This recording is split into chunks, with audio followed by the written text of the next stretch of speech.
Angela Willoughby, Fixed Ops Goddess at Foundation Automotive. Thank you for joining us today. Hi, Jordan. Oh man, it's such a pleasure just to get to chat with you for a little bit and kind of learn the ins and outs of what you do at Foundation. And I kid you not, there's like a million things that you do, and it just all comes down to people, and it's loving people and loving that process. So I'm just so thankful to have a few minutes to talk to you today. Give everybody like a real quick recap of what you do. Like, how did you start with Foundation, and what does it look like now? A recap on what I do. What don't you do, right? What don't I do? I absolutely love what I do. I tell everybody I'm the Fixed Ops Goddess. Like, I walk in the store, I'm like, your goddess is here. Sometimes they're happy. Sometimes, I gotta chase them. But my entire role encompasses one thing, and that's just making sure that our team's needs are being met and they're being taken care of. Like, I want to know if they're getting the training that they need, and if they feel like their needs are being met from their manager, if they're happy, and making sure they don't want to leave, And I do the same thing with our management team and find out what's stressing them and what's plaguing them and what can I fix? Like, what can I do for you while I'm here today? And I do that every day. And I love it. It's just, as you can imagine, it encompasses a million things at one time because you never know what you're going to get. Like someone can't be there at the end of the month because they have a funeral. And I'm like, okay, well, let's button everything up on Friday and then go be sad on Saturday. People and process, right? It's basically what it comes down to. And I have a passion for both of those. Yeah, it's cool when you can overlap your passion with stuff that you're good at. And it's clear that you're really good at connecting with people. You're really good at empowering people. And then you're also good at holding people accountable. And like, obviously like it's a two-way street, They need to know what they have to do first. And then someone has to be there to make sure that they're actually doing what they're supposed to be doing, which of course, like, yes, someone has to be doing that, but also they need to know that it's important. Like if there's stuff that needs to be done by a Friday afternoon, then someone has to be there to make sure that it's done, I think it's important to tell them the why. Like, not that we're raising children and babysitting, but people do so much better when they understand the why or the science behind why this metric is green versus this metric is red. And, sure. I tell them, I'm like, I want you in green, not because it's my favorite color, because my eyes are green. Y'all take a peek. But I want green because green translates into money. It's flat out. I've done the data mining and the comparisons, and I have plagued myself with percentages and formulas to figure out what's the sweet spot that gets us into a good gross profit. And if you're controlling your expenses and paying your people correctly, there's money left over at the end of the month in net, right? Yeah. And you get paid off for gross, or you get paid off for net, or a combination of both. I want to help you make money. And I tell them all, I'm like, if you make money, your manager makes money, his manager makes money, her boss makes money, Foundation makes money, everybody's happy. And I tell them, I get paid. Whether you get paid or not, you make money, doesn't matter. I still get paid. But I care about you and I care about your well-being. So let me help you make money so you can be happy, Sure. And then I give them snacks. Snacks. You start Jordan. With the snacks too. Yeah. Snacks. I'm going to do my own podcast, and it's going to be Snacks with the Goddess. What have you got? Get the snack or spill the tea, right? Spill the tea with Goddess. It's all about the tea. Yeah. But even my daughter like Foundation and I give tea all the time. Yeah, that's true. Even Foundation as a whole, you guys are in this almost like this acquisition stage now. And I don't know if there's more acquisition that will happen in the future, but man, you guys are at a huge level now. We were just kind of chatting before we started rolling. And when you started, there were, maybe they were in single digits with where they could be now. But now having 24 going on almost 27 stores, that's a lot. And it's got to be cool and empowering to see all that growth as a whole. So how cool is that to be a part of a growing company like that? I love it. I feel like, I wasn't here at the ground floor, right? But I was here at, I think, year 2 or so, somewhere around there, year 3. And we have an amazing core, at corporate that just has this vision of where we are and where they want to be. And, we had 33 stores. We're down to 27 now because we've divested some that have allowed us to purchase bigger stores, which is fantastic. The growth, I think when you stop growing, you stop breathing, right? You stop developing. And I think growth is important for success, right? Whether it's growing in your career or growing as a business. And I think we do both, and we do both well. And we are heavily focused on growth constantly, whether it's on a personal level or at a store or at a company level. Sure. And Angela, obviously you do a lot of things for Foundation and for all the stores, but what are some things that you see every week that maybe not a lot of other people get to see?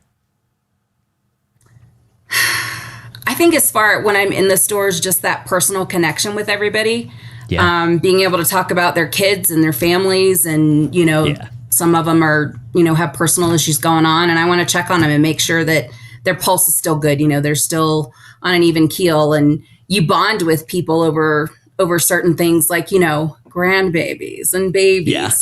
I require some of our people to send me baby pictures. It's part of the requirement. I'm like, I'm going to get it in your job description. Like, I need to see these littles. I love them. But I think just that personal relationship and getting to go in and just shoot the shit for a few minutes and, check on everybody and make sure that on the human side, on the human level, that they are good, they're focused, and they're here. And I don't think everybody gets to do that daily. I don't think people that can do, or people that should do, right, in general, across the board.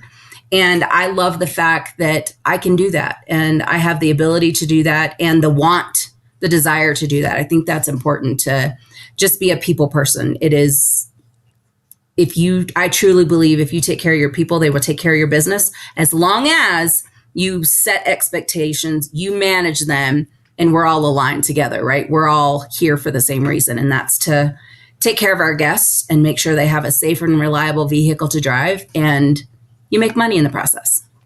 Yeah. I think you said it best, is that you set those expectations and then you make sure that everybody's meeting those expectations. So there's a lot of things that you do in your daily job or, visiting stores. What would you think made you so successful to the point where you take on more responsibility with Foundation over time? Because there's been a lot of things that you've taken on that have now become your daily job. Yeah. Gosh, that's a hard one, but I would say that Justin, who I work for, really empowers me and gives me the ability to lead from his own example, right? I have watched that man grow and turn into, our executive vice president, and his growth alone has been tremendous to watch, right? And he's an excellent leader, and I just, love that man to death. But I have the ability to choose to go do my dealership visits, right? I have about 40 Zoom meetings a week. So I have to decide, who am I not talking to today because I'm going to go to the store, right? So I weigh my priorities, right? And for me, being in the store is always going to be a priority because those needs to me are immediate. And if someone calls and says, can you come to my store this week? I'm like, let me see what I can move for you. And I'm coming. I'm coming. I might have to take a call, but I'm on my way. I just find that being able to have that ability and I can't think of the word I'm looking for, the autonomy. Being Good able word. To have the autonomy is tantamount to me being successful because I'm not a micromanager in any way, shape, or form. Like I'm going to show you how to do this. I'm going to let you do it. And then I'm going to follow up with you. Right. And like, let's go. Let's be great. That's my whole thing. Let's be great. And Justin will say, hey, I need this to happen. Can you take it? And I'm like, I'm on it. And if I don't know how, I'm like, could you show me how? I just need you to do it once. And I'm writing it down, unapplied labor is the plague of my existence, but I'm writing it down. Yeah. And then I run with it. And I'm like, here's where we are. Here's how, here's our progress. I think autonomy is huge. And a lot of people want to micromanage people because they have control issues or they can't let go of control. But I find that the bigger issue is that people aren't trained appropriately.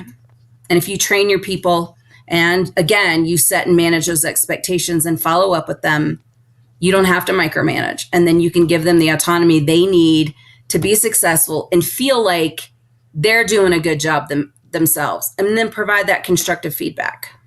Yeah, that's a great way to look at it. It's clear that you're just so passionate about people. And I'm curious, like, what inspires you? What is it that when you wake up in the morning that makes you happy to go to work and to go through those 40 Zoom calls? Because there might be people who, they hate Zoom calls, so they would never do any of them. But what is it that you look forward to every morning when you wake up? I think it's that connection. I am a nurturer by birth. Sure. I think I probably popped out of the womb trying to take care of my mother. I don't know. Yeah. Mental retardation runs in my family. Like I have. So on my mom's side, there were 6 brothers and sisters, and 4 of them had what's called Fragile X, and it is a chromosome deficiency. And I have grown up around them and just having the best time being around them. Like being a kid with an adult is so different than being a kid playing with an adult, right? And my aunts and my uncles, like my aunt taught me to play ants in the pants, and she was in her 40s, and I was 7. Like she's like amazing. I just love her to death. And having that connection with them, and then having my own kids, right? And having to get tested to see if I was going to carry the deficiency, and I didn't. And then haven't had them tested, right? Because it has no pattern to what it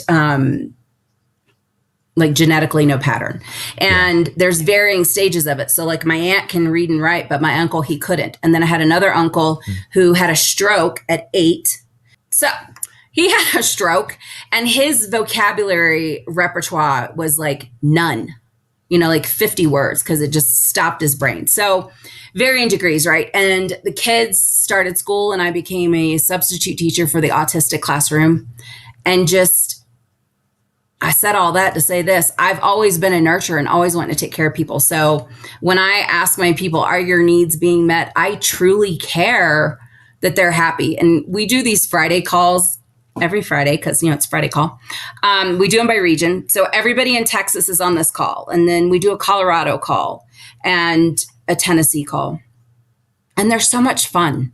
Like we shoot the shit for a few minutes and then we talk about stuff, and then you hear the camaraderie and they start picking on each other about hairlines and mustaches. I have neither problem. So I can't even talk about it. But like Zoom records these meetings, right? And it gives me this AI companion review. Oh, sure. And they are hilarious because they're like, so-and-so talked about Angela's age. She was not happy about it. She had very choice words. And I just find that stuff hilarious. And I send it to them. I'm like, look what AI said about you. Yeah. But everybody has such a really good camaraderie and they want to work together and like their sister stores. And the whole purpose of the call is not to just be like, you're not where you need to be or you are, good job. But what are you doing that's successful that the other stores can do? Or what are you struggling with that someone has a good plan and it's successful for them? They can help you with that. And we've been able, to connect new service managers with veterans and have them work together. I have a Colorado service manager who's helping a Texas service manager because he's new to Chevy. And he's such a good mentor, and I love that. I love when people come together and they're like, oh, you're having troubles in this. Let me tell you what's working for me. And they try it and they're like, hey, I tried that thing that you did last week and it worked out. Thank you for that.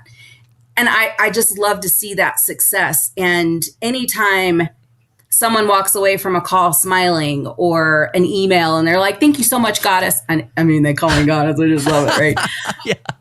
I get giddy. I get excited about that. I wake up and I'm like, all right, I got 10 calls today. 2 of them I really don't want to be on, but we're going to do it because that's what I do. And the other 8, I'm like, oh, I get to talk to so-and-so today, And I live on a mountain, Jordan, at 9,000 feet. The moose don't talk back. I'm just letting you know. They don't talk. So when I get to talk to people, I get excited. So. Yeah, that's great. Well, Angela, thank you so much for joining us today and kind of sharing some great things about what you guys are doing. And it's just going to be really cool to see what you guys, the team at Foundation, and you do this entire year in 2024. So thank you for joining us. Thank you. We're excited to see what you guys do also. Thanks for watching this episode of In the Dirt with ASOTU. If you're new to our channel, make sure and mash that like and subscribe button. Also, check out some of these links for our other great podcasts and content.